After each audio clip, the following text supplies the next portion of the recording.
Hello mech fans and welcome to the Valhalla Club.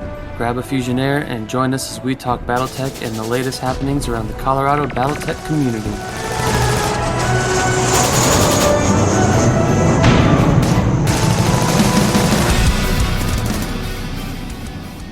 All right, everybody, welcome to the Valhalla Club podcast for episode 5, 2022 Pass and Review. So today on the podcast, we have Mike, John, Ben, and Matt, as well as myself. And we have a guest tonight, and that is Charles Gideon from WolfNet Radio, one of our fellow Coloradians. And we're going to have some time to chat with him throughout today's episode. So welcome and thank you for listening. Nice place you guys got here. I mean, drinks are a little expensive, but the bartender's nice. Have you met Ben? Don't make eye contact with him. Don't make eye contact. He'll turn you into a Fed Center. All right, to start off today's episode, we've made a couple of changes to the regular format and changed the titles of some of the segments. So we'll jump right into our first segment, which was formerly the Hobby Progress and is now the Pile of Shame. So to start us off with our Pile of Shame reports, we will go to Mike. Why do you always start with me? Pile of Shame progress for the month of December. 0, because it's the holiday season and I've had no time for anything. Snowboarding was more important this month. So Pile of Shame carries on, my wayward son. Ben? I've just been working on finishing up my LVO list. I've got about 90% of it complete. I was gluing things frantically before I caught a flight out to Virginia last week. So now I'm waiting for myself to get back to Colorado on my minis so I can finish them up. John? Yeah, funnily enough, I'm also in Virginia for different reasons. Different family, I guess. But before I left, I got a lot of work done, actually. What did I do?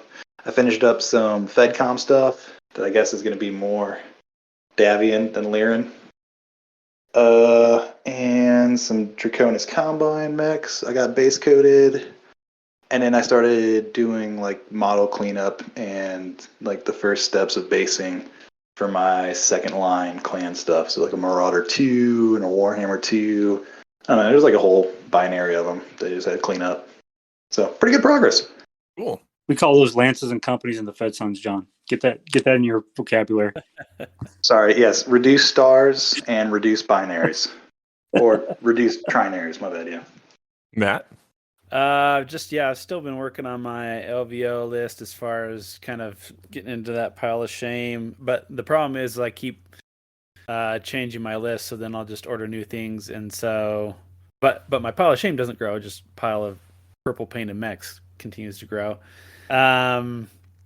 And then I've also started some work on some more Comstar mechs because I think that's what I'm going to run for the battle, the Battletech Championship circuit there in Las Vegas. So I think that'll be what I'll take as the purple people eaters and some Comstar whites. Bite me, Charles, what have you been doing this month? I've actually been the prize that I got from the first Battle for the Sphere for my clan sportsmanship. I'm actually painting that up as a gift for someone who will be at attendance at LVO. So trying to not screw that up. You know, when I'm painting for somebody else, like I get real over the top and like how picky I am over my own stuff. So that's what I'm working on. And for me, I have actually finished painting my LVO list. I haven't made any more changes to it. The 15th iteration of the FU Dave list is complete and ready to go. I did pick up an Alpha Strike box and started looking at that, and like 3 more force packs that are now adding to my pile of shame. So beyond that, that's about the most that I've gotten done. Well, everybody bought the Alpha Strike box, right? So, I mean, that's kind of adding to the pile of shame. Yes, it did. That's a report. Just like I did not. I did I was not. just trying to see if I like at least came out even, where I painted enough. If I painted, 13 units or whatever, and then I came out even. I think I did, so I'm still even. Yes. Yeah, I've got it, but I'm not allowed to open it until Sunday. So, I'm doing some self-discipline and not buying any more mech until I can at least work through half of my primed minis.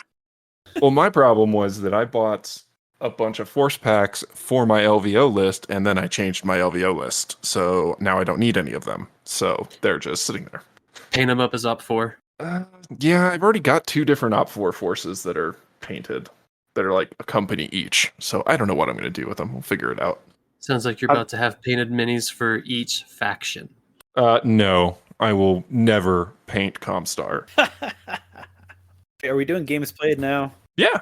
Yeah. So I'll roll into that since I asked the question. I've just been having a fun time participating in the MRC Twilight Heat event on Megamech. That's been really fun. So we just finished our 3rd week of that. You play a match each week, and I think I'm 2-1 ish. So, but it's been pretty fun to jump back on the Megamech and play some more classic, especially with a whole bunch of guys I don't know. So it's been great though. Had my last match with Derek over on the armor, and it was not good times for him because he lost initiative all but 1 round, and it didn't really go his way. But it's been really fun to play Megamech again. So that's what I've done this month basically. Anybody else get some games in besides the Alpha Strike tournament on the 10th? No. Well, I mean, that was only a couple of days ago for us since we're recording a little early before the holidays. I guess this takes on to I guess we jumped into it a little early, the return and report section, which is games play. But in this case, we'll do a quick touch base on the WolfNet AS350 tournament, the Golden Irby from December 10th. We went over it a little bit in the mid-month episode. We already gave our thoughts, so now it's Dave and Charles. They get to give their thoughts about what they saw and what they liked and how everyone disliked Dave's. Yeah, screw you, Dave. Well, then I will let Charles as our guest go first. Oh yeah, no, I had a great time up until that last guy. Playing him wasn't any fun. Why, whoever do you mean, Charles? No, I played Dave last, and his dice were hot, and mine were cold, and he had a good move, and there was just no coming back from one turn of Dude, that. my dice so, were ridiculous. yeah. No, it was it was what it was. But no, I had a lot of fun. I got to play Mike yet again. I always play Mike, which I'm totally fine with. Mike's a great opponent. If anybody out there ever has to, play some Alpha Strike, play against Mike. That was fun. He brought a Fenris J, so I got to feel what that was like to be on the other side of the table with that. The Exterminator. And it's not fun. It isn't fun. Like I did that to people, and then he did that to me, and I was like, that's pretty me. That was pretty rude. Full circle. Why did I was doing that to people. Oh, I'm a bad person. And yours was skill too. Yeah. So thank you for pointing out, Mike, that I'm still worse than you. Shame. Yeah, but neither of you are as bad as I am. So, oh man. But there was a whole lot of I would say like half the people were testing LVO lists, and the other half were not going to LVO, so we're just playing. They were sad. Yeah, they were sad. But based on what I saw of people's LVO lists, I'm very excited for LVO just because of the diversity of lists that I saw.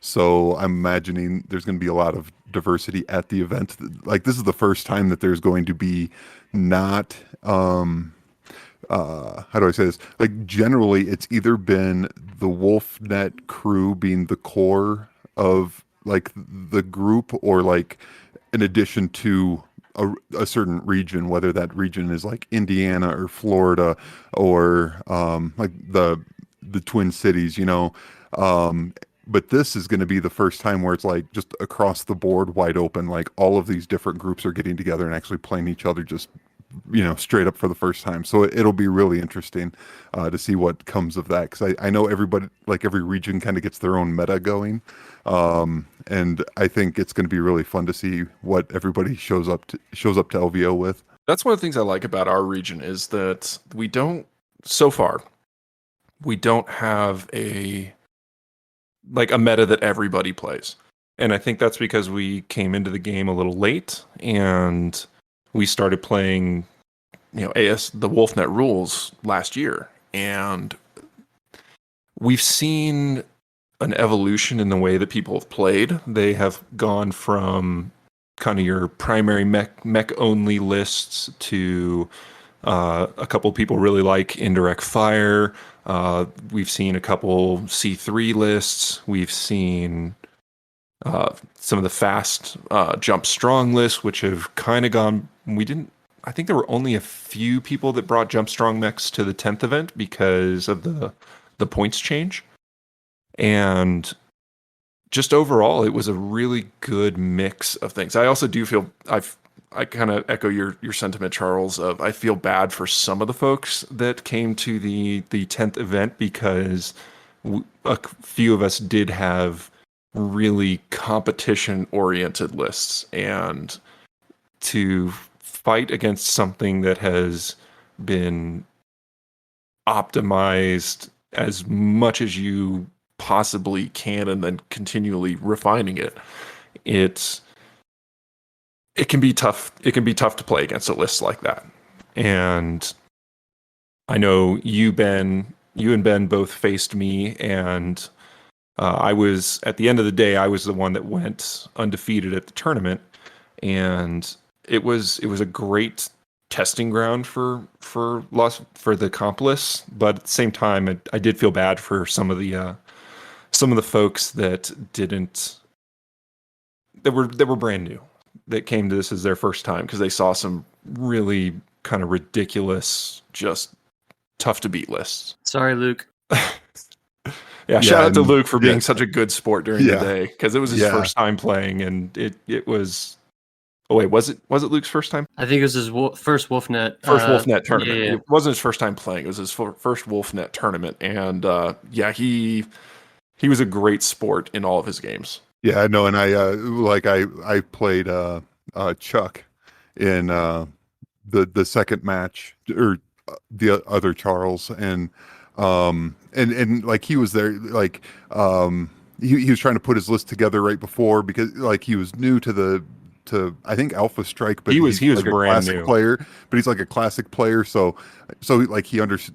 It was an easy adjustment, but the idea of the scenarios and all of that was new to him, and I played him second round, and I was just like, I'm sorry, bro, because like you're playing like a fun list, and I didn't come for fun, apparently. You didn't bring a fun list. I'm not a fun person, apparently, but yeah, no, I mean, he was still a great opponent. We had, it was a good game. It was just like a case where, and like the terrain placement was new for him. So I think that is a huge learning curve for a lot of people when it comes to the 350. So he wasn't he wasn't experienced enough to understand what I was up to during terrain placement, and then it was kind of like, yeah, now it's now I've played into all my own strengths, and this isn't going to be great, because I've buffed all of my stuff now, essentially. Well, it's like what when Ben and I played, I think I won the terrain initiative, and the mini game of terrain is, I think, underappreciated by a lot of folks, and they don't look at it as important as I think it is. Personally, I think you can win a game based on the terrain before you even start. I think it definitely can interact with your lists, right? So if you have a list that favors or almost needs a certain type of terrain for a certain scenario, you can definitely favor yourself. And it is a mini game. I personally favor preset, but I see, you do have to be careful in your terrain placement if you want to win an AS350 scenario for sure. But yeah, that was the December 10th tournament. It was coined the Golden Irby because our trophy was a 3D printed, I would say about 10-inch urban mech that I spray painted gold right before I showed up to the tournament to give it to the tournament as the prize, and then I took it home, even though I tried to give it to Charles and he refused it.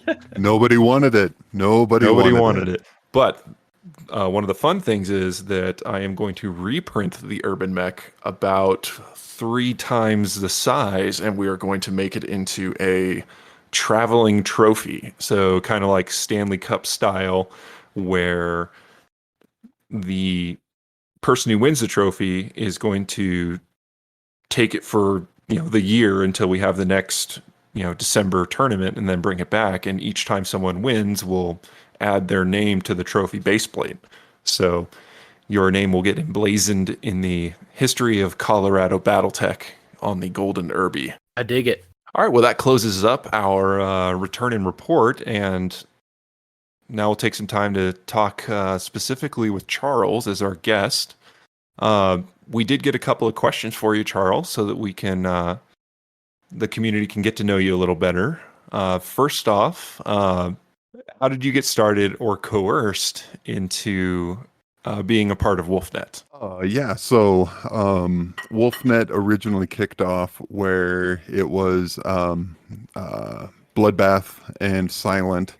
Well, Bloodbath wanted to do a podcast about Battletech, and this was back in 2018? 2018, yeah. Back before the Kickstarter, before the Renaissance, before any of the wonderful things that have been happening in Battletech were happening, and it was kind of a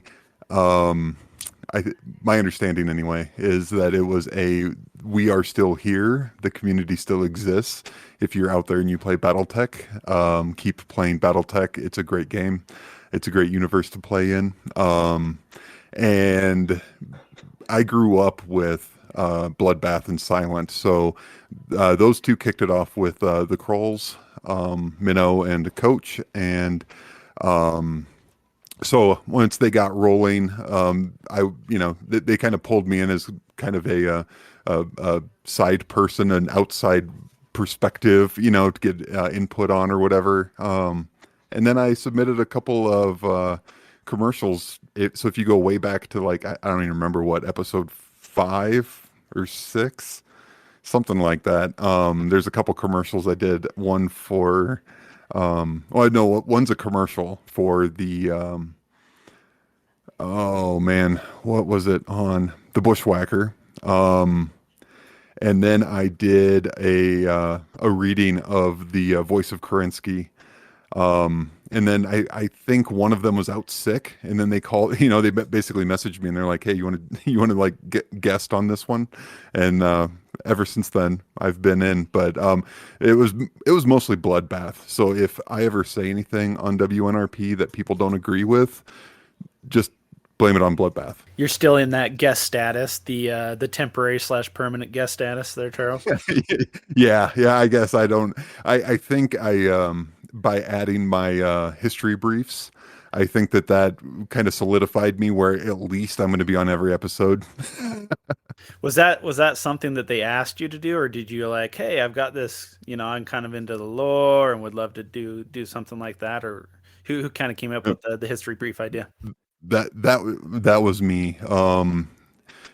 Mainly, I think it was kind of the new guy trying to prove his chops. I was like, I'm going to do, I'm going to provide a segment that is something different or special for every episode.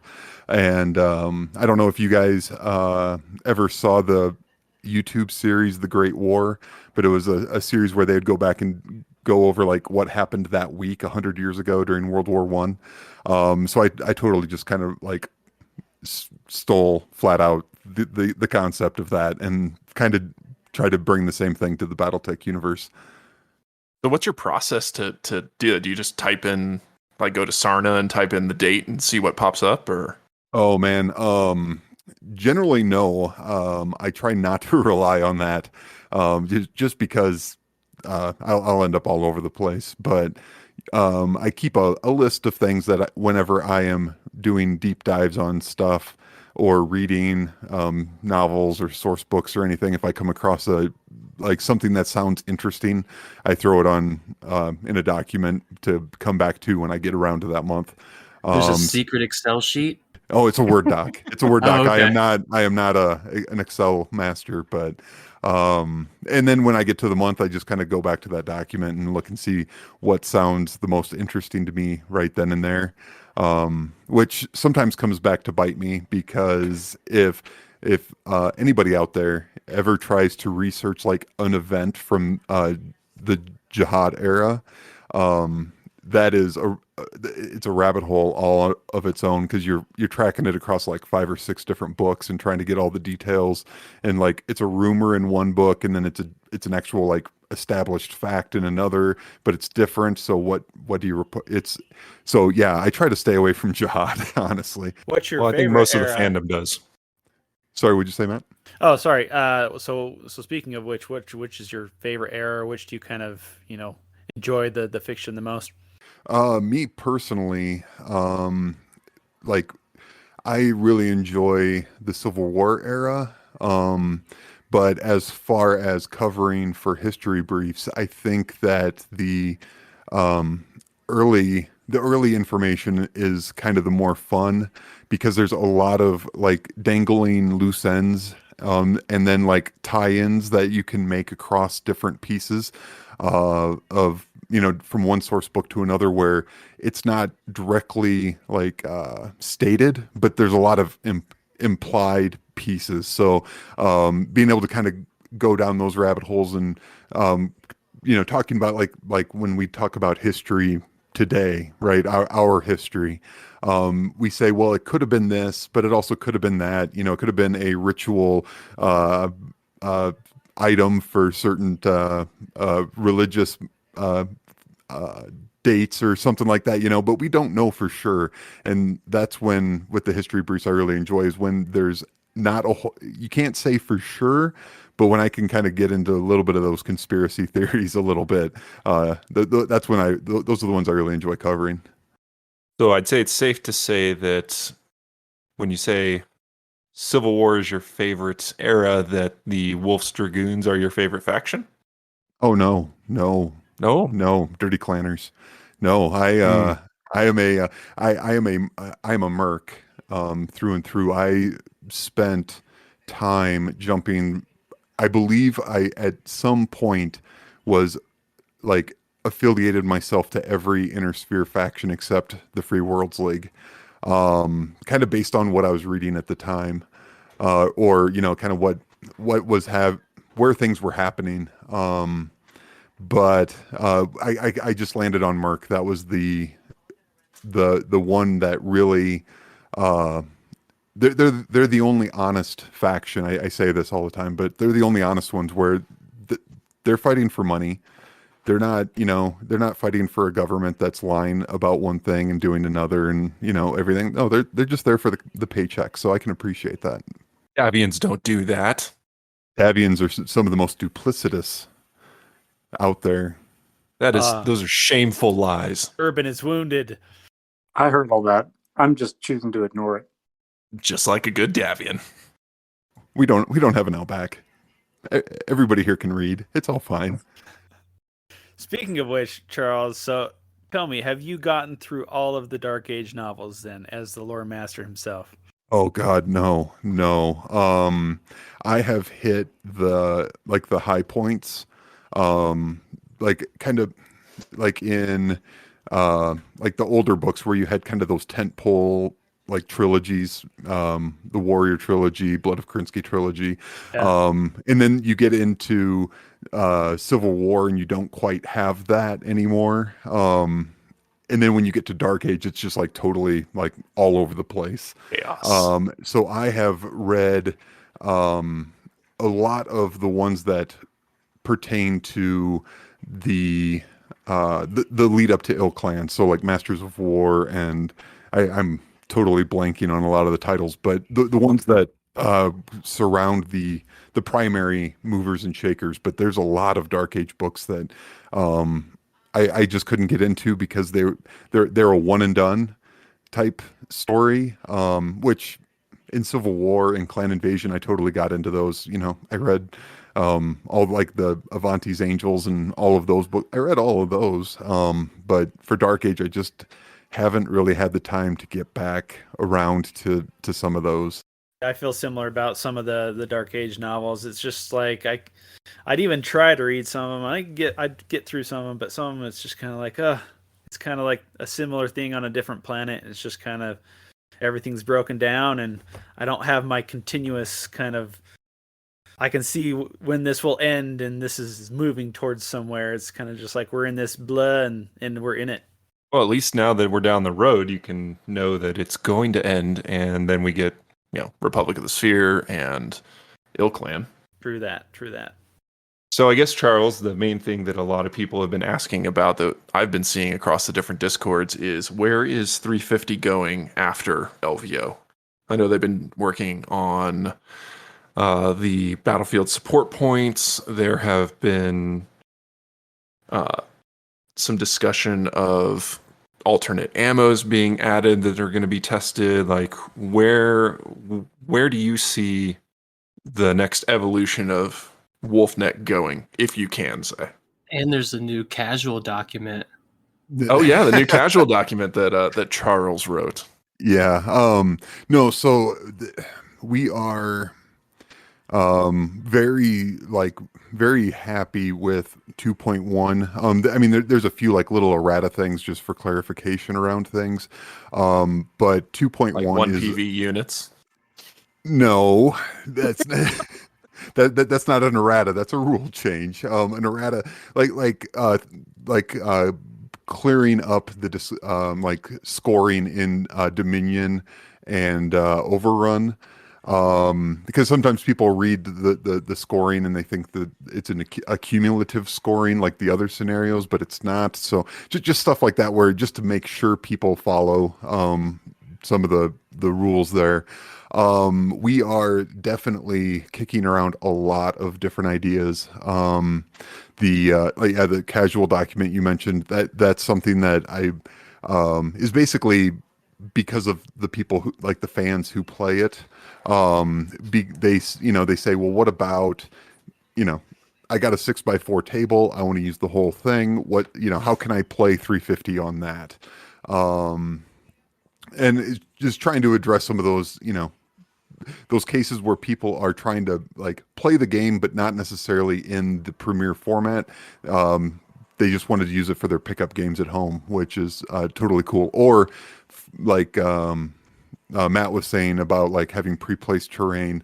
Some TOs want to do 350-ish. They don't necessarily want to run a whole kit and caboodle premier level thing, or it just doesn't work for their wherever they're at or their group. And then just giving people an idea. So that was kind of where that was. I wanted to just get a little feedback there. But yeah, alternate ammo, BSPs, Edge.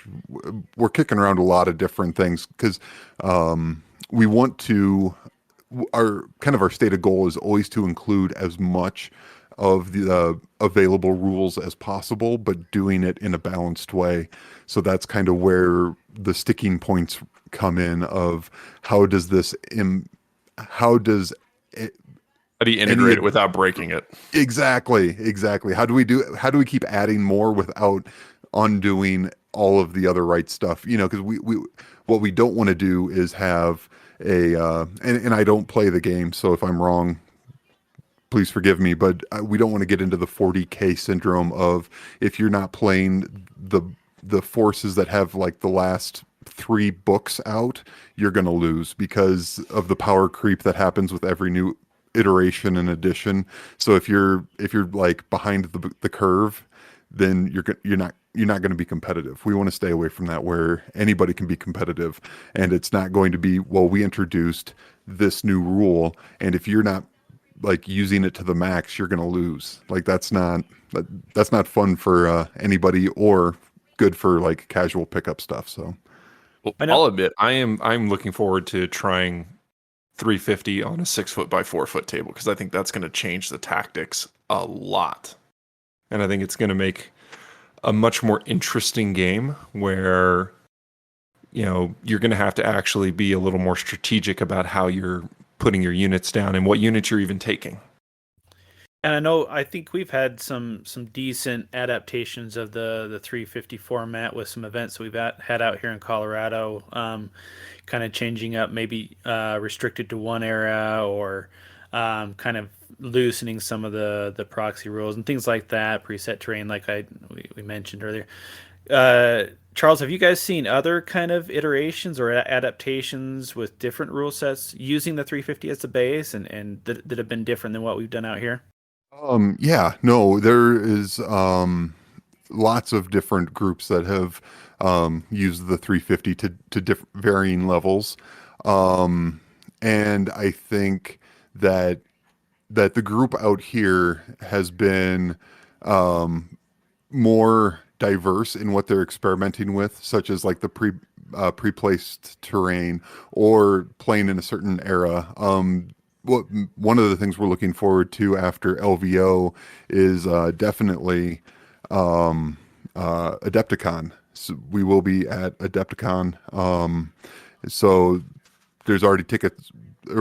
Tickets aren't on sale, but the event is already scheduled and everything like that. So if you are in the Chicago area come spring, come play 350. But like that's one thing, especially like a big event like LVO, where it became apparent why pre-placed terrain and those sorts of optional rules might be of interest to people, just because at LVO we are going to be tight. We are using every square inch of tabletop space that they gave us. Kind of a victim of our own popularity there, I guess. But so we've just been looking at different ways to be able to incorporate that and make the events as smooth as possible for everybody. But back to your original question, Matt. Man, kind of got off on a tangent there. No, but just to go along with what you're saying, I totally agree. Sometimes getting ahead of kind of what needs to be adapted for certain events, it sounds like a great, kind of next step, because I think, you got the base, a great base. So whatever you guys are thinking of next is of great interest, I think. But continue on, please. Oh yeah, no. I remember now why I brought up Adepticon. Because that is going to be the first 350 premiere event where it will be era locked. Cool. It is Really? Yeah, it is a Civil War event. So that's gonna be awesome. Yeah, and too that's part of like groups like we have out here in Colorado where they're experimenting with these things and seeing what works and what doesn't. It's real valuable. So then we can confidently say, hey, you know what, Adepticon, we're going to be Civil War era. We're going to see how this goes. It should go well because we've gotten this information from different play groups out around the country, well, around the world now, but mostly around the country. I think that's going to be great. I think that's a great kind of natural evolution of the system, because I mean, even with the era faction, it still lends toward a bit of metagaming, because obviously a lot of the stuff in Ilclan is going to just crush anybody who wants to show up with something in the Succession War era or even Clan Invasion Inner Sphere side. They're just going to get hammered by all the special abilities and just the wider variety of units that folks can take in the later eras. Well, that's actually one of the things that I'm looking to do. After LVO and kind of get into next year, I want to come up with a Lost Tech list and see how competitive it'll be. because you mentioned the specials and all of those things. So it's kind of in PV I trust, and I want to see how far I can push it. Because if everything is like skilled up in order to make up for the PV gap or the technology gap, see if it all comes out even in the wash. But I'm very interested to give that a try. I call dibs on that, but we can work together on that one. Nope, I challenge you to a trial of position. Oh, here we go. And another one. Nope, position, not possession. But no, Charles, yeah, you talked about a lot of things I was going to ask you about, because I remember early on last year, because we met you and got like tied in with you in the local area just a little over a year ago. And we started our events real quick in the casual format with Faction Era, and Era was generally always locked. The only ones that haven't been was the Colorado Premier Open, good old Copo, and this December 10th event, because it was an LVO practice session essentially. And I remember you saying something along that you've always been a big fan of faction area restrictions and you've been fighting for it, and that a lot of the data points we were getting, unbeknownst, we had no idea that this was something you were fighting for, and we were doing it. And you were getting all this free data to push to the rest of the crew. And then when I heard or saw the post from, I think it was Andrew, saying that the AdeptCon event was going to be the first era locked event, I was like, that one's for you, Charles. Yeah, I wanted my biggest push was that every list had to at least be from a faction and era.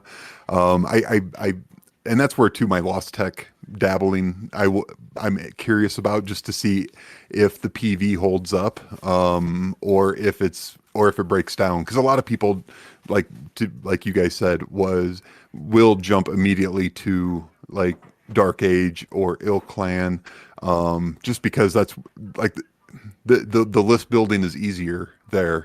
That's where the plasma cannons and the jump strong is. Yeah, right. The list building's easier. So, you get you get enough units to kind of build into whatever kind of gimmick your list is going to have. But I'm just curious, because if it comes back that it is completely untenable to try to win with a Lost Tech list, then yeah, I think the next logical evolution would be, we need to, even if it's not necessarily era locked, but maybe a range of era, like you can do clan invasion through Civil War, or one of the Republic eras through Dark Age, but we're going to be playing like this period of time to make it so that way to keep the challenge level even for everybody. Similar to how some rule sets have a a max spread of 2 for skill. So if your list has a skill 2, the highest you can be, or the lowest rather, would be a skill 4. So just like a max spread of 2, and just convert that over to a max spread of 2 for era. The newest rule of 2. Yeah, exactly. I mean, there's certain, I feel like, bottlenecks where you see new technologies come in that really change things.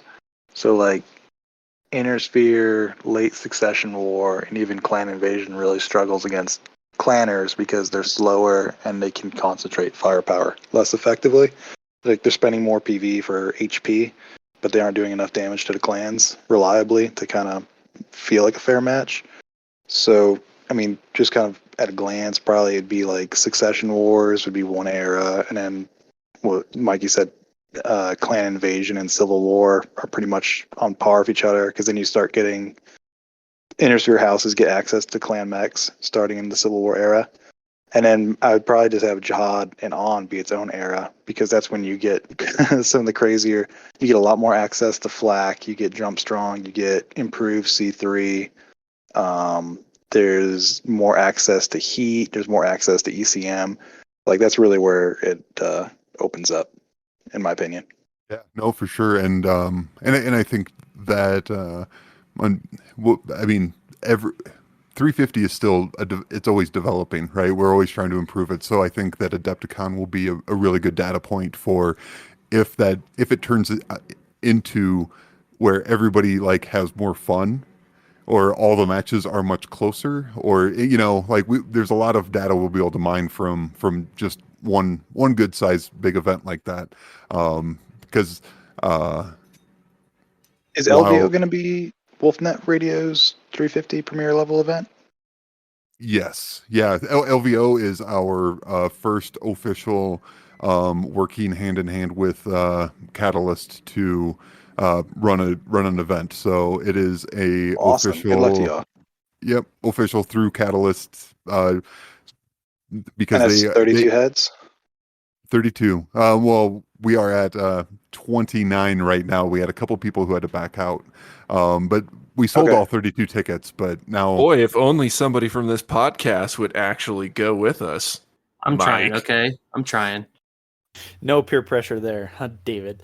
Not I'm at gonna be all. No. unwanted Christmas present. Asked for Mike, and you got stuck with Caveman instead. Hey, Just farting in the backseat. John, Ugh. are you going now too? I'm thinking about it. Yeah. It's a weekend thing. I can just Right. pop down there and roll some dice, and then pop back up. I don't know if I'm gonna drive though, because that's a commitment. but yeah. So if anybody out there wants to go to the LVO 350 tournament, reach out to the WNRP crew. You can message us on Facebook or send us an email or anything like that. We can get you connected with the folks who have their tickets up for sale. Sweet. Nice. Well, I hope that event goes well, because I think that's going to be really a good indicator for the level of interest in Battletech competitive scene nationally. You know what I mean? Absolutely. To steal Ben's line, absolutely, and that's it. That's fantastic. that's That's fantastic. fantastic. And shit. Well, shit. Well, shit. That's right. Don't bother me right now. I'm building my intro list.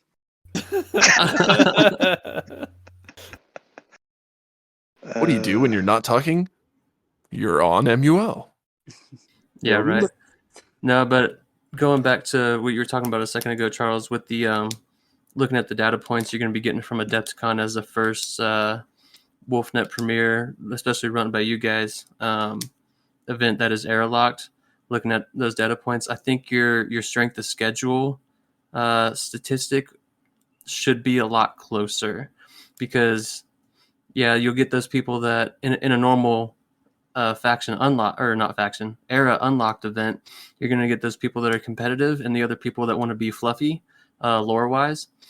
And generally speaking, the individuals that make lists that are fluffy lore wise are lower in the era calendar, and they don't do as well against the later eras. So I think it'll be a good data point. Yeah, no, for sure, and like I said, I remain kind of unconvinced either way of if the era makes it that much more powerful or if it's just that much easier to build the list, so that's going to be my thing of if I really pour myself into a Lost Tech era list and really try to tweak and perfect and do everything in my power to make it work.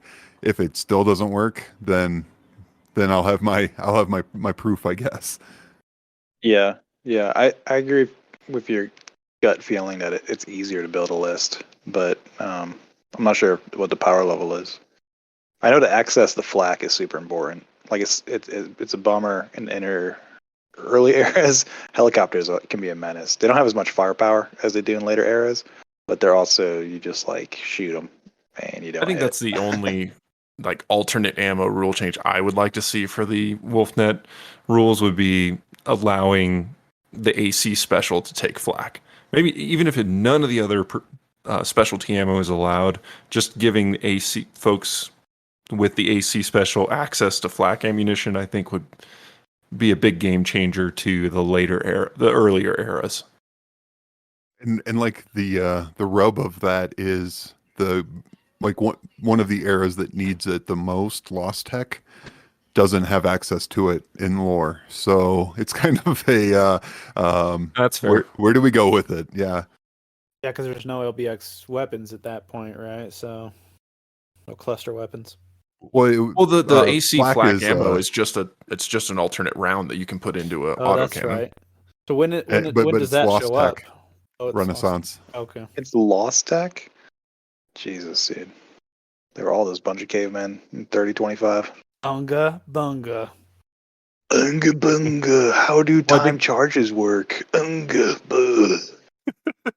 We need to save that clip for just anywhere in the podcast. Well, I think this is a great point to transition into the main medal and talk about what's coming up. Obviously, we had the drop of the Alpha Strike box set. So, what are your guys' thoughts on what we got in there? And there have been a couple videos of folks that have done the unboxing, WolfNet in particular. But now that we all have it in hand, what do you guys think of it? Mine's definitely been opened up and played with, so I've really enjoyed it. I like the new models and the new poses and everything, the new variants for the units. Just because I need more of the pile of shame, of course, but having a greater variety is always nice. The fold out buildings and everything are pretty nice, especially for anyone that wants to take this on the road, as it were, and show off what Alpha Strike can do without having to haul all the terrain that I tend to haul around. So I really like kind of it has all of the essentials for an Alpha Strike game, and not only that, but the essentials look good enough that it will still attract people to the Alpha Strike game. So overall, I'm really pleased with the product. And the price point. I mean, $80 for all that stuff. My kids were like, "Whoa, $80 for all this?" It's nowadays $80 doesn't buy you too much in the grand scheme of things. So I really like the price point and the quality. Yeah, I haven't been able to open mine yet. I have it, but I have it, but it's a Christmas present, so I can't open it yet. I've seen the photos going around and the reviews. It all looks really good. In the December 10th event, I used a pouncer that was proxied, but really enjoyed the pouncer, so I'm glad to have a unit for that. Haven't used a list with a Wraith in it yet, but I know there's a lot of hype around that too, so that particular unit, so I'm looking forward to using that in the future as well. Hey, maybe Charles, did you guys have any input on this? Since kind of I really think that WolfNet has driven quite a bit of the interest in Alpha Strike. So did you guys have any direct input on the development of this box set? No. In a short answer, no. That sounds like a They no, explicitly but said, please do not put a fire moth in it. And CGL was like, nah, I think we will. Yeah. Well, I mean, they put the Wraith in it, so if I could have given them input, it would have been to put a Wraith in it. So Yeah. they kind of were ahead of the game there. Actually, I don't remember which episode it was, but we had Aaron K. Hall on quite a while ago, but he was kind of talking about the process of getting this box set kind of set up and moving. Yeah, I mean, it was interesting. A lot of stuff that we have seen and would have wanted, they also saw and wanted. So it was just a good feeling of knowing that Catalyst has been, I guess, paying attention to the Alpha Strike scene, even if they didn't come to us and ask us directly for input. It felt like they'd been kept their finger on the pulse, so to speak. Yeah, just coming from the WolfNet AS350, do you think they hit everything that you basically need in that box? Was anything missing, or how'd you feel about it? The only thing I wish that they would have had would have been other terrain. Like I love the buildings, especially for like game in a box kind of style. I would like them, even if they don't come out with like a totally like standardized set of terrain, I would like to, see some sort of basic terrain that you could put together, like hills and that sort of thing. 'Cause, I mean, it comes with your trees and buildings. So then you kind of get to play like a urban or suburban game, which is great. but I would like to see hills and maybe water, that sort of thing. But to add all of that into one box would be way too much. But maybe a future thing. I don't know. That's what I was wondering. Is it like will they kind of step into the maybe kind of more printed terrain type thing where you buy like a terrain set, like this is your secondary Alpha Strike terrain kit or something like that? That'd be interesting. Yeah, no, it's on my wish list. I'm gonna mail that off to whom it may concern at Catalyst, and just maybe Santa will answer me. Yeah, dear Santa Claus, in care of Catalyst Game Labs. So I think for me, I liked everything that came in it. There were a couple of things that I saw as kind of missed opportunities with it. One was having a blackjack and a mad cat in it, because I know Mike has said this, and I agree with him that we all have way too many mad cats. And I love my And- Timberwolf, but man, I've got so many. Yeah, I think most of us probably have 4 or 5 mad cats, and the blackjack just sucks, and it's not a Whoa. good mech. Come on now, come You're on. gonna get fighting Yeah, words from Rick it's- on that. That's fine. It's not a good mech. He's always saying it's GM's okayest mech. Yeah, it is the okayest mech, which is synonymous for it sucks. So I think it's a great idea, though. I mean, because Harebrained Games, that one has you starting a blackjack, right? So everyone wants a blackjack, David. Everyone wants yeah, blackjack. I don't need 4 of them. Yeah, you do. Come on now. Actually, I think I have 3 with this one, but 2 was enough. I just would have liked to have seen a different mech in there, because you get one with the Wolf Dragoons pack, you get another one with, I forget what the other Clan force Invasion pack is, box. the Clan Invasion box, and then you get Gets one you a with Mad Cat. Yeah. The Legendary pack gets you a Mad Cat. yeah. I just think there's enough force packs floating around with those that I would have liked to have seen a different one in there. But I am happy to have a second Locust, so that's nice. Yeah, Cool yeah. and locust too. what I Little think action that- pose. Oh yeah, no, and I think that's one of the 4 units you might need in building a 350 list. The fact that it comes with a Locust and a Dasher and a Pouncer. They have a lot of kind of good trooper versions of that. But you can definitely build a 350 out of what's in that box. Yeah. You just have to probably go buy one box of elementals. I think maybe The- what the- we need to do is roll a Valhalla Club podcast Alpha Strike box tourney, where we can only use either the Inner Sphere or the clan forces for our list. See what comes out on top. Man, I think would have Intersphere's loved got to this stomp one. you all under some green feet. If only I Too could. bad you're not Jade Falcon anymore. Hey, Oh, Green I still Feet is am. Fed Sons. Still am. I just have to serve a different leader for a little while. The other thing that I really wish they had done is it comes with a cardboard cheat sheet, but it's really limited, and I wish that they had gone for more of a holistic Alpha Strike quick reference card versus just the quick start rules, because I think people are going to surpass the quick start rules rather quickly. Agreed. So I think that would have been nice to have in there. Is an Speaking actual of that, I quick need to make a reference. photocopy of the critical hit table, because I just always open my book to that page. Yeah, same. Well, There's no reason. Yeah. So this one does have that. The cardboard cutout does have the determining critical hits on it, but it only has mech. Mechs, not vehicles. So Yeah. it doesn't have Bummer. vehicles. It doesn't have VTOLs. So that's just I think would have been nice to have. Definitely not a deal breaker by any means. The rest of the box Does it- set is Does excellent. it include a little paper mat like the other boxes do? No, Just without hexes?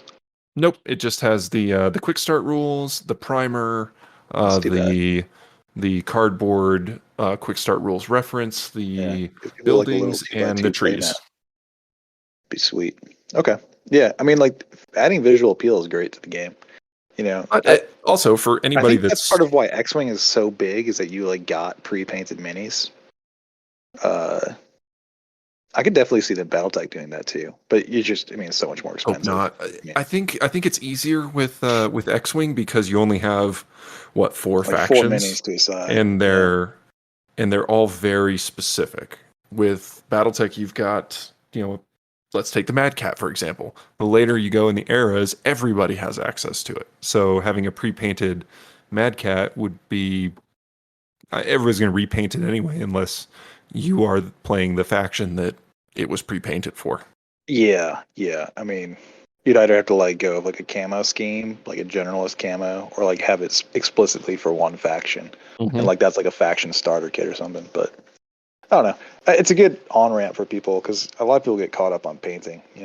Yeah, and painting's one of those things. Like, there are people out there that are just not confident in their own abilities, or they just don't have the time. I will 'Cause say that it's the easiest time takes to a get long into it time. nowadays with the quick paints and everything. It's a good time. Yeah. It's a good time to be a gamer. It is a good time to be a gamer. But so that's the Alpha Strike box set. 2 thumbs up. 2 thumbs up from the Valhalla Club. It's I the would stamp say of so. approval. Podcast. Yep. So Stamp. Do we have a stamp sound? Like a hydraulic press? No, I think David just made a sound that was. Could you please repeat that sound, David? I have no idea what sound I made. Someone just made a sound that was like. Ka-choo. No, you know what we need? We need a beer can opening. 2 beer cans. 2 beer can. Hey, Ben, hook us up, brother. Do your job. Those sound effects are already in the intro for the drink of the month. Okay, so this brings us to LVO preview. Now, we've already been talking about LVO a little bit, so we can go around the horn of the folks that are attending, and you can feel free to talk about the faction that you're bringing, or if you want to talk about your list, you can, but you probably, like me, I want to talk who is about David's keeping- list. No, I'd like you to will tell the not talk entire about. community at large about David's list. I will shank you. That is G14 classified, except for like the 7 people that I've already showed it to. I can talk about. I mean, what I'm taking is Free Worlds League, Civil War era. It'll be. They have access to some of the clan units through the Innersphere General list. So my force will be about half and half. I think I've got 5 clan mechs, and then everything else is Innersphere. I've never played Free Worlds League before this particular list, and I generally don't play Civil War era, but decided on it, and I'm going with it. It's kind of been fun. I've kind of gotten to know the faction a little bit more, and I've really enjoyed it so far. I really don't. I'm not putting myself as top 5 or anything, but I'm gonna enjoy playing it. So, yeah, It's awesome, man. I mean, it's good to mix it up. Did you like randomly like roll dice to see what faction you're gonna take? Usually I do. Like, I love making roll lists, like on everything that I do. Nice. But this one was just kind of like popped in out of the blue, and I just said, okay, I'll go with it. I'm fine with that. Yeah. So for my list, I am bringing Ilclan Wolf. The list originally started out as Sea Fox, and then evolved into Wolf Clan as I started going deeper down the rabbit hole of MUL. And obviously here on the server, I've put up pictures of some of the Ares that I've painted. So I am bringing one of them. Definitely you will see Fear and Loathing hit the table at LVO. And that is my Ares that has the Las Vegas sign underneath it, because you can't go to Vegas without having Vegas on one of your mechs. So if you guys aren't on the now- Discord, come join and see the pictures. You'll get an idea of our list, I think. At least David. Yes. I or will any admit other I have Battletech had. Discord, because I'm pretty sure it's showing up everywhere right now. Well, David's for the infiltrated. 500 point list that we're going to be playing on, I think, what is it, Saturday and Sunday that we've been all talking about. Yeah. I am going to bring a list with 3 Ares in it, because I have 3 of them and I want to put all of them on the table at least once. So Gotta that's call going that to be list like the Golden Gods. The Golden Gods. Moving 4 inches at a time, coming your way. Yep. Pew! Oh no, this one for the 500 point list, it's going to be C3, and it's going to be just a big asshole on the table.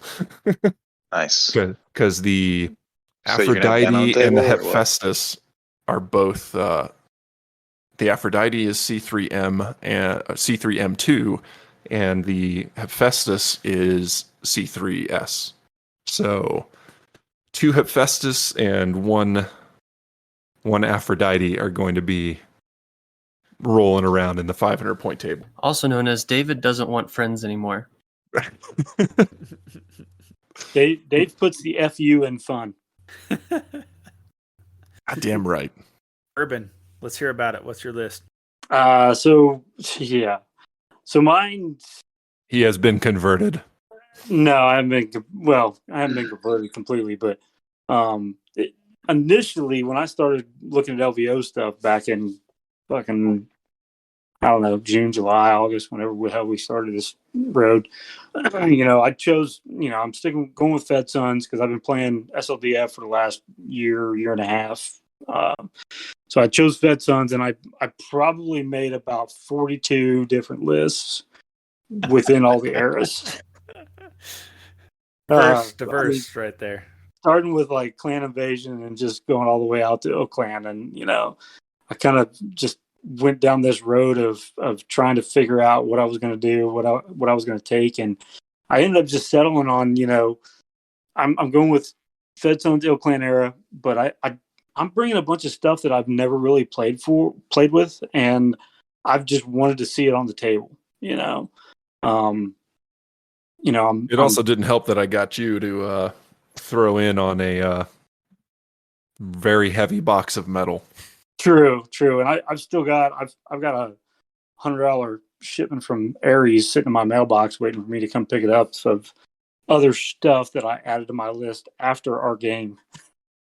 So, for the most part, it's a pretty standard combined arms list. That's it's going to have a lot of Fed Sons iconics in it, and that's kind of what I was going for was some iconic Fed Sons mechs that So some illiterate Cockney speaking.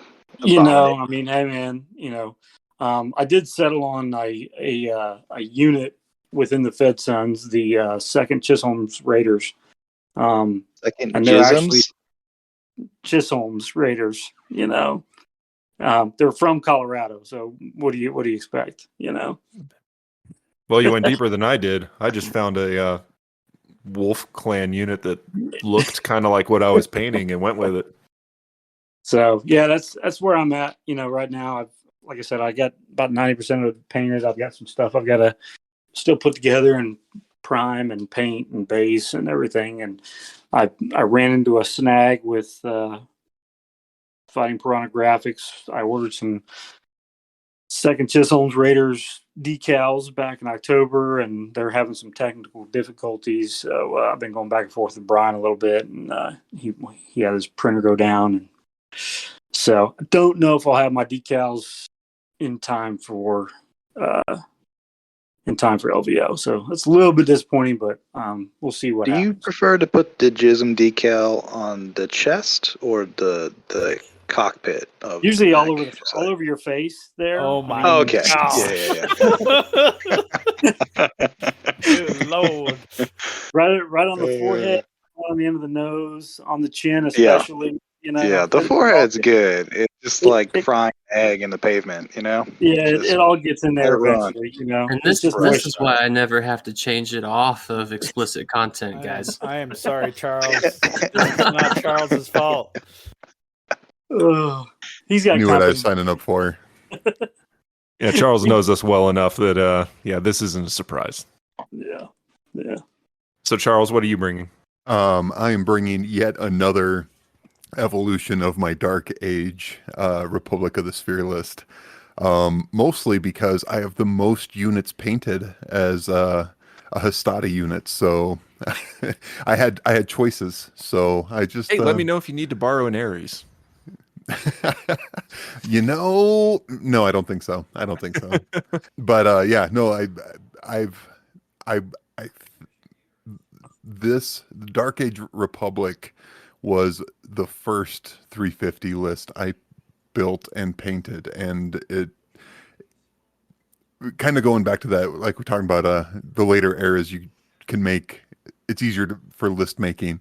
I can turn in that one faction era, I can run a lot of different different concepts. So it'll be a new concept.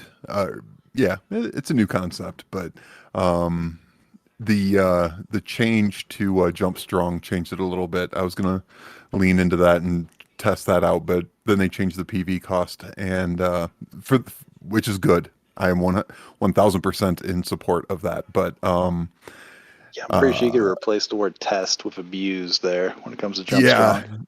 yeah. So I had to redo my list because I was gonna go just TMM4 on everything and see if it is as bad as everybody says it is. But That sounds wholesome, Charles. yeah. But then the Jump Strong cost changed, so I've gone yet another direction. So we'll see. But All right. Well, I think that covers everybody that's going.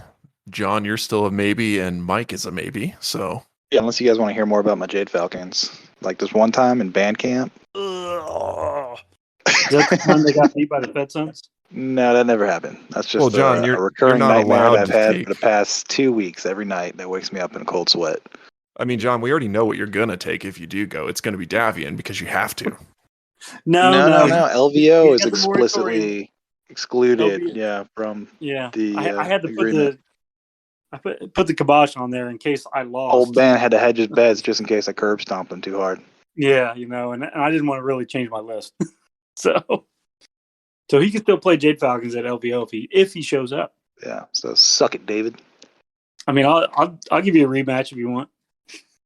Not gonna dude, change the I'll give outcome, but you I'll at least deserve. let you feel I'm better. gonna actually roll a 9 and a 10. All right, you'll see. All right. Let's see. What do we have next? But wait, Mike, Recess. do we need to Nap build your time. list for you, or are you covered?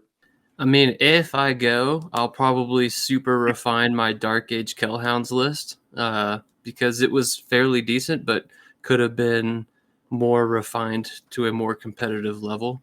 I thought it was a lot of fun. But yeah, if I go, it'll probably be some Dark Age Kellhounds because I've been playing Clan for like the past year, and I've got a couple games in now with some with some Intersphere as the Kellhounds. So if I go, that's probably what it'll When you be. go. Yeah, When you we'll go. see. Well, if you need some help, I'm sure Charles got a couple of Kellhounds lists running around. He can give you some support on. absolutely. I definitely have a skill to Fenris J. If you need to borrow one. Ooh. We're just gonna call the Fort Carson staff duty and say some shit and make sure that you have the weekend off. Now, who are the Kellhounds again? I don't recognize them. They're not one of the factions, right? Faction that's Oh, not a God. faction. Don't start this. Don't start this. All right, and so the next topic that we have in here is just more of a thank you to our sponsor Ares, because he has been really, really fantastic in supporting both the podcast and our local community. In fact, he even reached out over the holidays and sent us some Christmas gifts, and in return we sent him a Christmas gift. So it's been really great working with him, and we can't thank him enough for the support that he's given us. Thanks, Derek. Now, one of you has to, be the voice man and do the Ares games and minis. Ares Games and Miniatures. Charles, I think you did that the best this year. Oh, thank you. Absolutely. Yeah, I definitely fantastic. I cannot Give the match. old Halo announcer guy a couple bucks. He can say it for us. Oddball.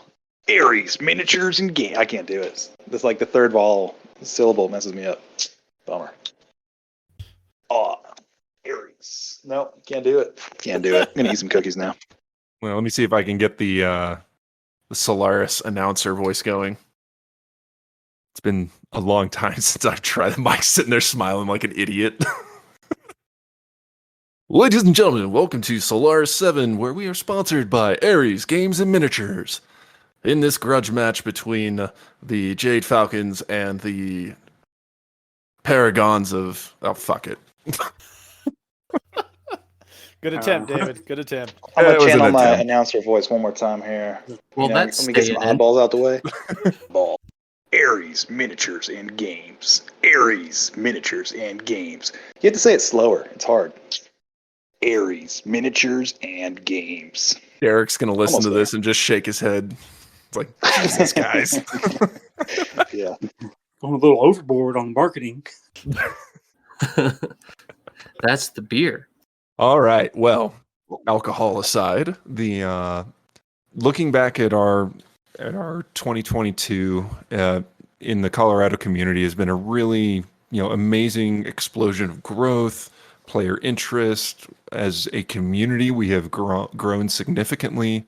We have had 5 large events this year. So we had the Remember Rosselhog tournament, we had the Colorado Premier Open, the Battle for the Sphere 2, Liberation of Black Earth, and the Golden Derby. So all of those were just fantastic events. The community has been amazing. The player participation has been amazing. And we have really managed to build Battletech here in Colorado, and it's been a great time. Yeah, the Colorado Battletech Facebook group is up to 359 members. The Colorado Springs Battletech group is up to 123. The Discord server for Colorado Battletech is at a grand total of... This one will take a second. Oh, yeah, let me just go to the newest person that joined. 257 on Discord. So, yeah. And that server started September-ish of last year as just a Colorado Springs Discord server. And was it 3 to 4 months into it, we opened it up statewide, and it's just exploded ever since. And yeah, we've got a very active community. Everyone's out there getting some games in, throwing dice. And it's been a lot of fun over the past year for sure. And honestly, we even for this podcast, we owe the inspiration to the players in Colorado. We're doing this for you guys, and it's just amazing to see where we started as 2 separate groups, came together last year between the Colorado Springs and the Denver group, and then we have just built a cohesive community between the 2 parts of the state. Yeah, I was telling my wife the other day how many downloads we have as a podcast, and I was like, oh yeah, we're up to whatever 100 over the past 30 days, and she was like, that's really good, especially because she's like, she knows people that have tried to start one and they'll be months and they have less than 50.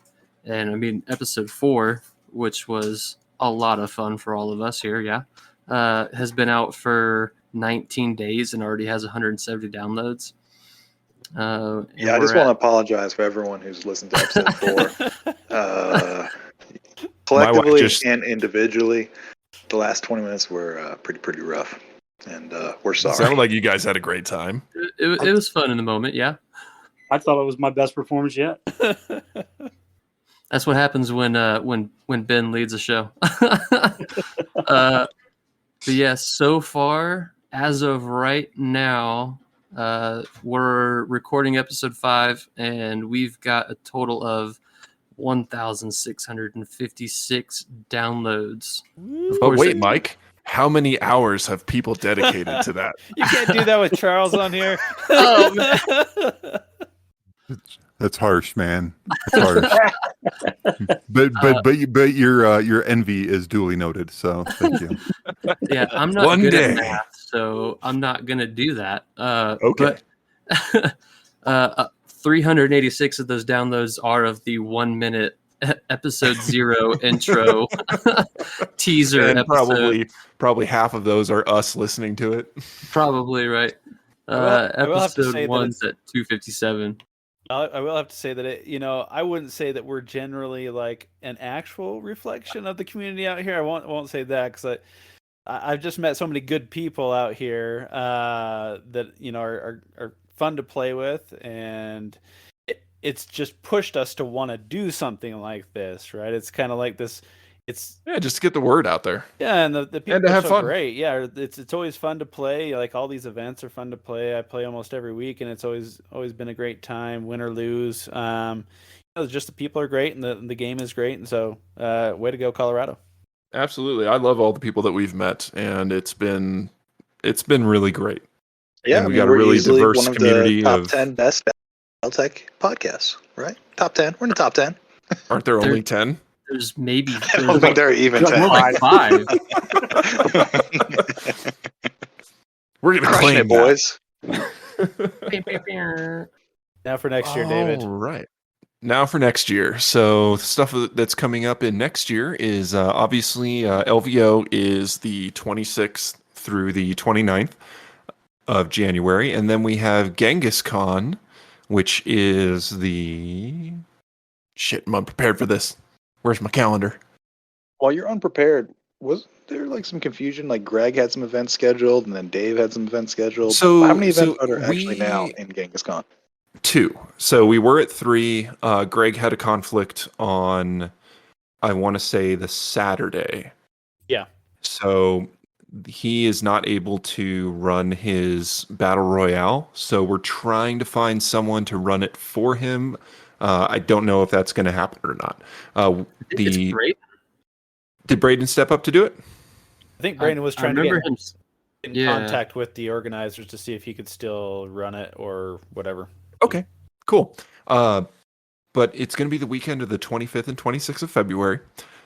We are going to be having an Alpha Strike tournament, WolfNet 350 rules, just the casual level of rules. So it's not going to be a premier level where you have to have the exact mini that's in your list. You can proxy. That will be on the 25th, and then on the 26th, Greg, I believe, is still running his Crested Butte. Oh, no, excuse me, not Crested Butte. That is The a ski raid. resort. Yes, it is a ski resort. The raid on Butte Hold on the 26th. So I believe that one is Good only old raid 4 on Butt Hold. slots. Jesus. We have 24 slots for the Alpha Strike tournament and 4 slots for the campaign in a day. So to get into either of those events, you have to buy the convention badge, and then the events are free, but you still have to go in and actually register for the events. So if you are planning to attend, once you have your badge purchased, you can register for the events, and then we will see you that Saturday or Sunday. That's going to be That's being held where. in Denver, right? Yeah. That's going to be in Denver. I'll be honest, I don't remember where the hotel is. I can look it up real fast. It's the Hyatt and Aurora. Is it the Hyatt in Aurora? So the Hyatt in Aurora. And then after Genghis Khan, we have a Alpha Strike event in Pueblo. We don't have a date set for that one yet, but it will be between April and June. And then we're doing our best to start setting up the rest of the calendar year. So keep your eyes on the Discord, and as we get tournament organizers to come up with ideas and locations, we'll start setting up the rest of the events for the calendar year. We also do here at the podcast, we have another run of dice that are going to show up around February. So we'll have those available, hopefully in time for Genghis Khan. And then, depending on if we get rid of all of our stickers, we'll order some more stickers too. And while we're talking about dice, I don't know about my other co-hosts, but if you're willing to pay the iron price for your dice and beat me in a game, I'll let you trial possession of me for 1 pair of dice if you run into me over at Hobbytown Westminster, or call me out on the Discord, and are willing to, throw down. Well, that also brings us to a good point of we will have some dice with us at LVO. Oh, yeah. Dice and stickers. So I think we're Don't going eat to them. be don't eat them. I think we're going to be in a position where we will either be giving them away or playing people and giving them out as if you if you play us, you get a pair of the dice or a sticker. We haven't quite figured that part out yet because we're a little limited on what we have on hand. So we will see what's going on. Sounds like a fun time. I always like going to tournaments, exchanging swag. I got Yes. my old X-Wing stuff is covered in podcast stickers. All right, so that wraps up the main medal for the podcast, and next we'll go into our faction and lore section, and that's changing a little bit. So Ben, take it away. So yeah, as some of you listeners know, our faction lore kind of segment of the show is the last few episodes. It's kind of been all over the map. I think I had the idea a couple of days ago that to try something new, and there's not currently a podcast covering this section, so I thought it'd be kind of fun for us to kind of claim it as our own for now. Not that anybody else Someone can't do does it better than us. Yeah, that's right. Do it better than us. That's fine. Go for it. But I think for this section of the program, going forward into the new year, starting with episode 6, we're going to do a deep dive on an individual unit in the Battletech universe. And that'll range from anywhere from mercenaries, house units, even Pelons and Draconis Combine. Fine, we'll do them too. Clans. John will cover all his clan stuff. Mike will cover all his clan stuff. But we're just going to cover one unit per episode to kind of just do a deep dive on those types of units, and we'll have guests on to talk about their favorite units and schedule that out. But for this episode, I thought it'd be kind of fun for all of us to kind of just briefly talk about a particular unit that you enjoy in the universe. Whether it be a house unit, a pirate band, a mercenary unit, what have you. So I'll start it off with the unit I picked to talk about was the unit I'm taking to LVO with me, which is the Second Chisholm's Raiders.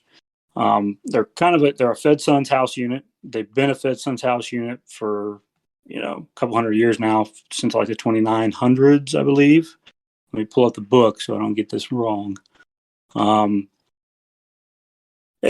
I really just, what drew me to them was their start in the Fed Sons armed forces, which they were a militia group.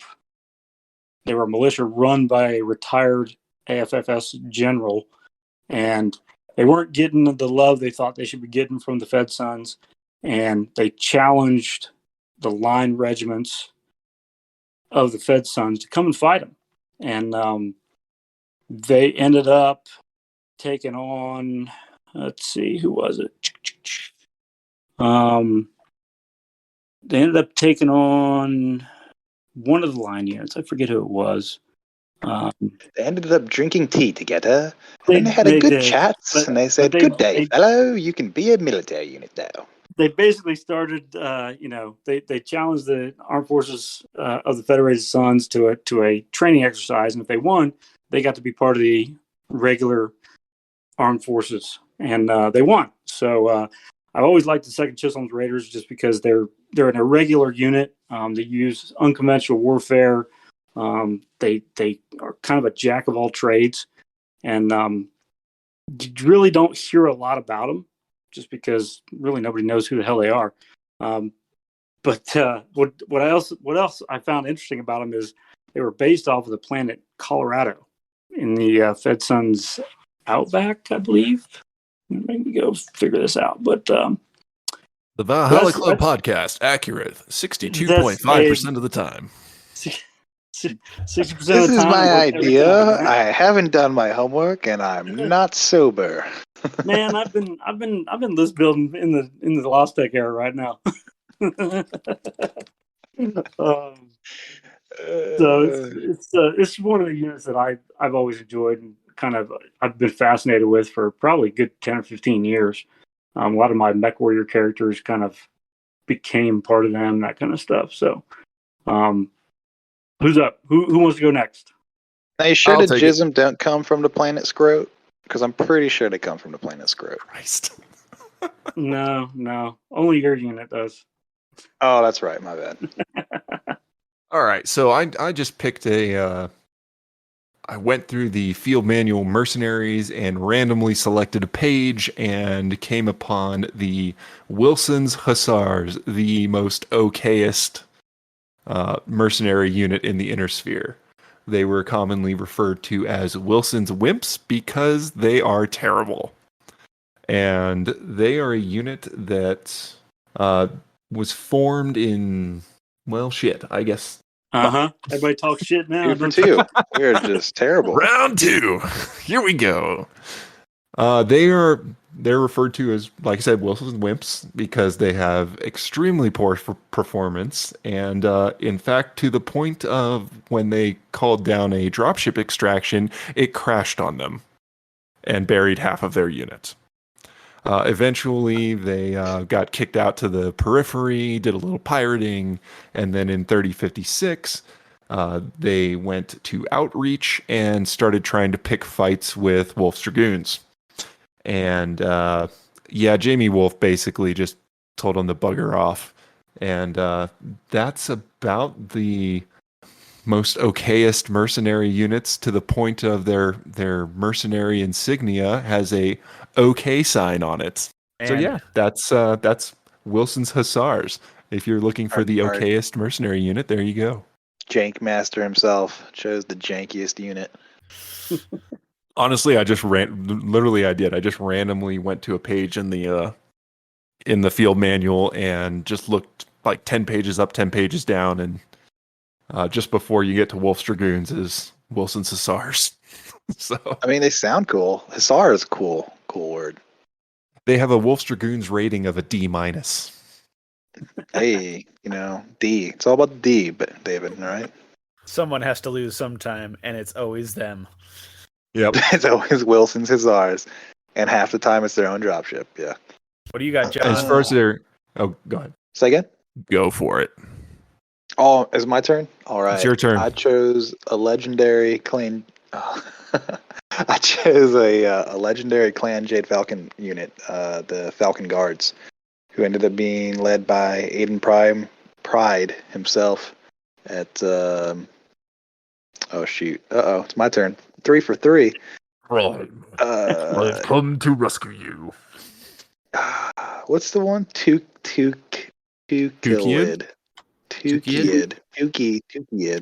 I'm not gonna say that. It. Tukiyid. Yeah. Anyways, Turkey Day. I chose. I chose a.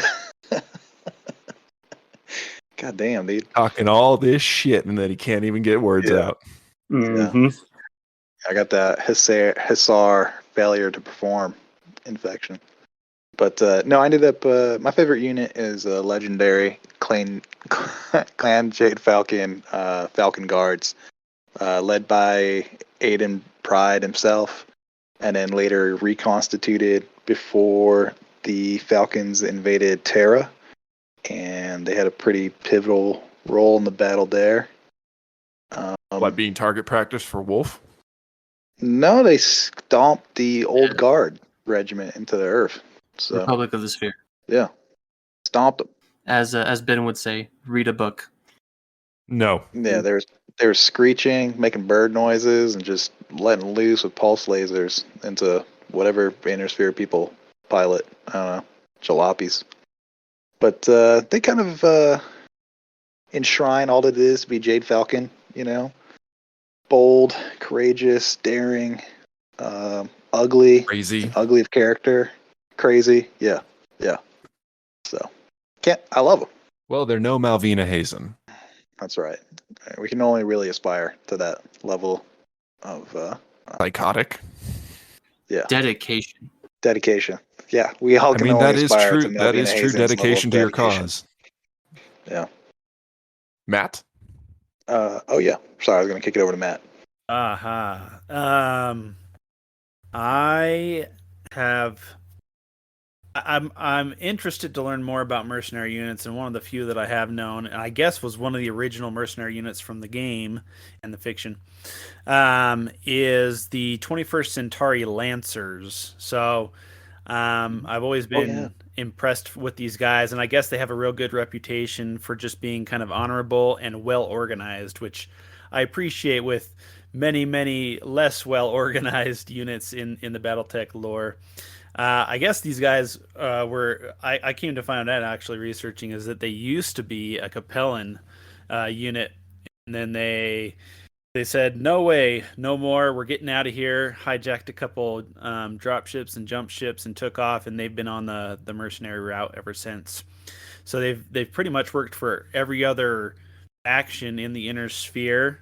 And they've always had a really good reputation of like fulfilling their commitments and being well organized while doing it. So another thing I really like about them is that they kind of have a real big beef with the Word of Blake and the Crazy Blakeists. So they kind of got thrown into this whole deal where people thought that they kind of like didn't fulfill their commitments, and it led to the Word of Blake kind of taking over, where it was actually Word of Blake kind of co-opted their call signs and stuff and actually acted as them kind of covertly.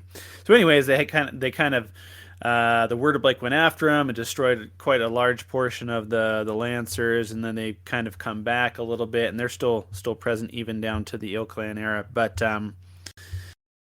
they've just always really impressed me as a really well dedicated unit. They use a lot of they actually found one of these like old SLDF caches of units, especially some mechs back in the day, but they also have developed some of their own technology that's now used throughout the Inner Sphere in the Ill-Clan era.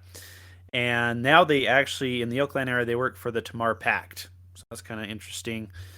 They use a lot of grasshoppers, which I really like because it's a big jumpy, especially in classic, kind of a big jumpy tanky thing. But yeah, they have, they're definitely kind of combined arms, and they even have aerospace and stuff like that. So really interesting to me. Sounds like they're really well organized, and so that always attracted me to them. And they have kind of they use a lot of blue in their paint schemes, which I really like blues. So yeah, 21st Centauri Lancers. We'll see when we get a force pack for them. And Mike. All right, so I've been back in the universe for about a year and a half now. Ever since then, I've been deep diving into a lot of the books, but that's still only maybe 15 books or so over the last year and a half. One of the more recent books, however, good old Hour of the Wolf. One of the units, for one, it was just hilariously written by Blaine, but the Second Wolf Assault Cluster, or also known as the Howling Furies, which is commanded by Star Colonel Kaladesa Kerensky. They were one of the just absolute workhorse units throughout that book. I've been in units in the past where, like, when you're in the field for like a month-long field exercise and it's just nonstop, and your unit just keeps being called the second a mission ends, this, that, and the other, and you're constantly going, and like you get no sleep, no food, but you keep going and keep kicking ass.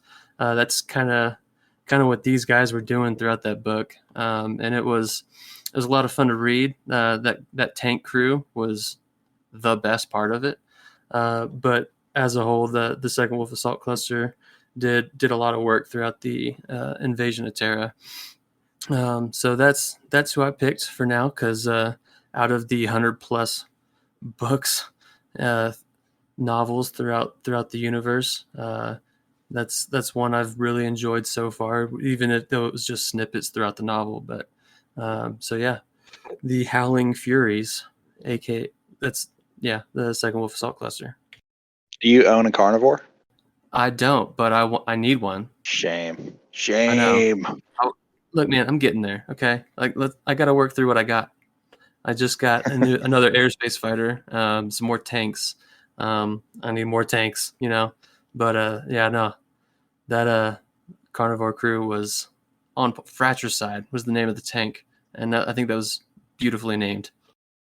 Unfortunately, it looks Charles like we here? lost Charles. He had to run off for an emergency. He was like, I can't deal with this. Yeah. Or it's just the fact that it's the holidays and Shoot. it's just part of the holidays.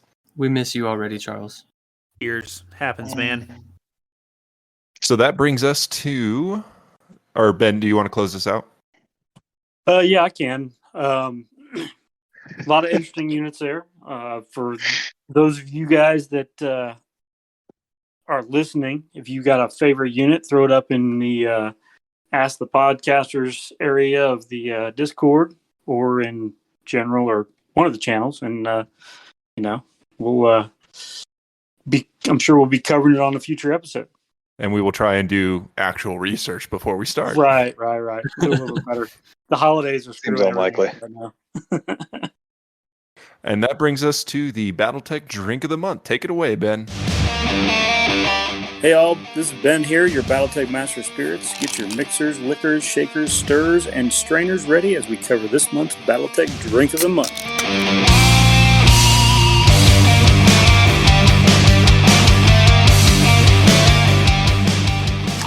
All right, the drink of the month this month is tried to go a little holiday cheer for the December-January episode.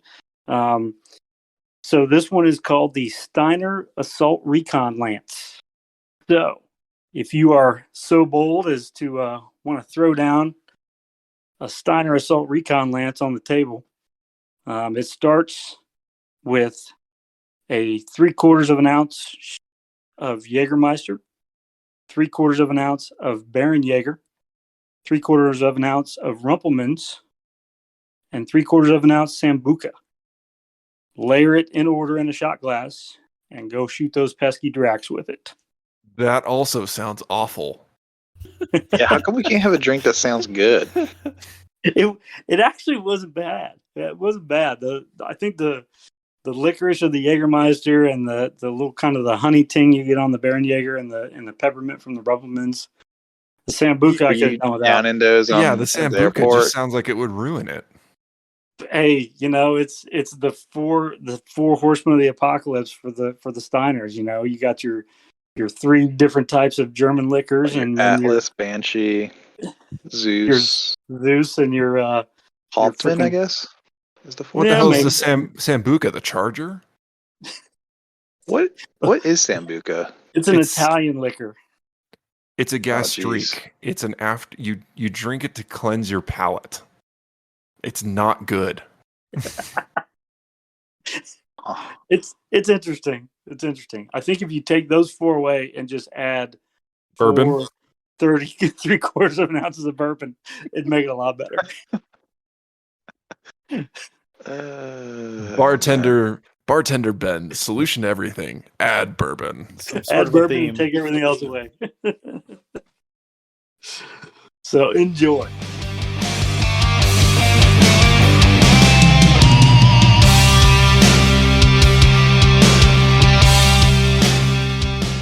All right, so everybody, thanks for joining us. This we'll go through our shout outs, and I'll start us off. My shout out, honestly, is to the Colorado Battletech community, because you guys have been great. You have been our inspiration to hosting these events. You have been fantastic for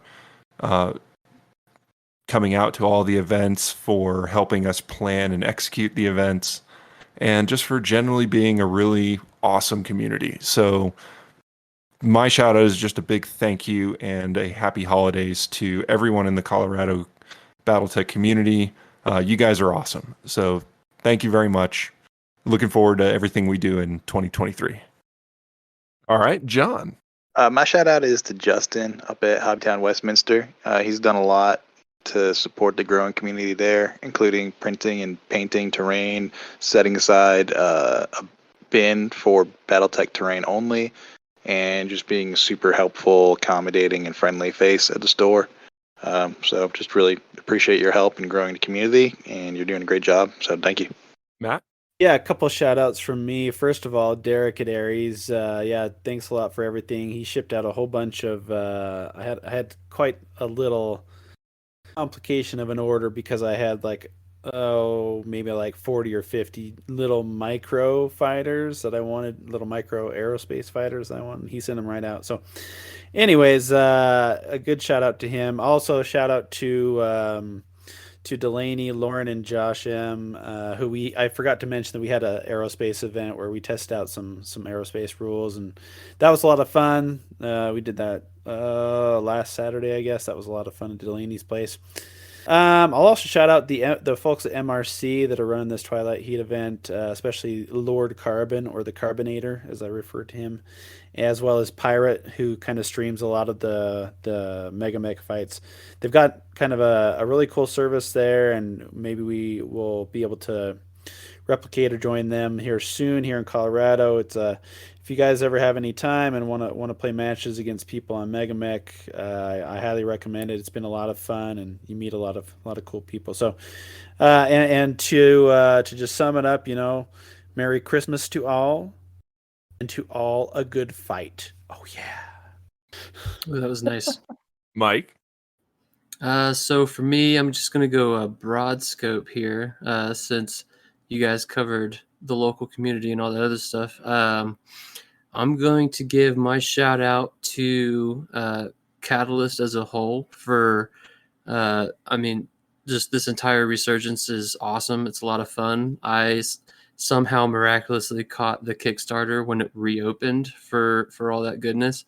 I was just searching around Facebook one day, found it, looked at the wife, said please, and then went in with a Star Captain pledge, and I hit the ground running, my man. So thanks for Catalyst for putting out all these amazing new products and just taking this resurgence and running with it. To the point, there's the next Kickstarter coming out in March at Adepticon, as well as a lore nerd. All of the artists, I mean, they are artists, right?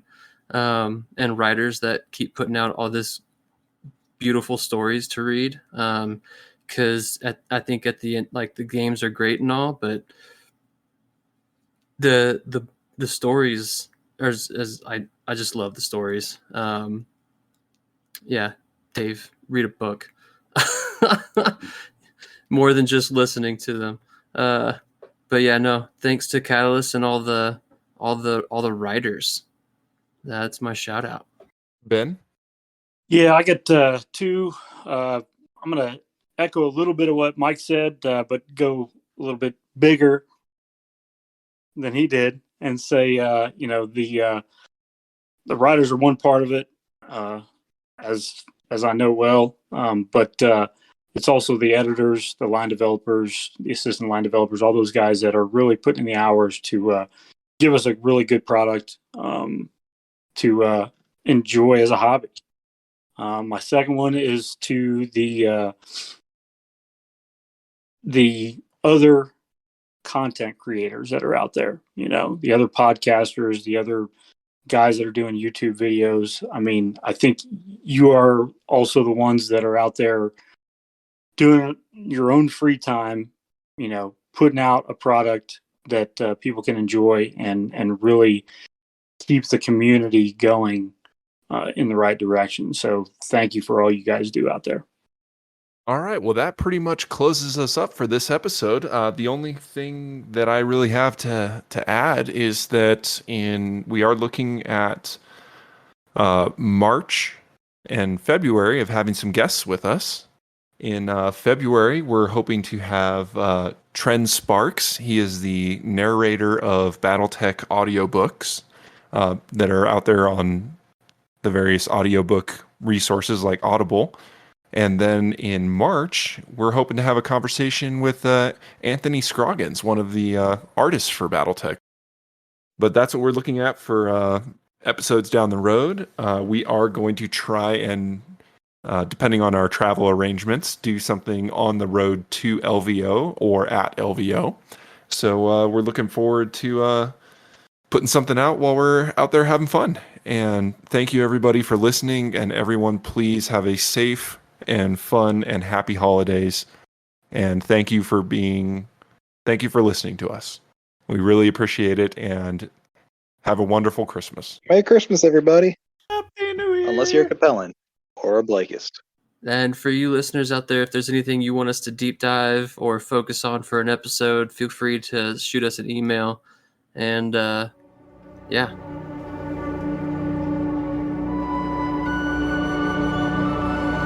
Thanks for joining us today in the Valhalla Club. Special thanks to our sponsor, Ares Games and Miniatures. Ares is the premier online retailer for all your Battletech needs. You can contact us at thevalhallaclub@outlook.com.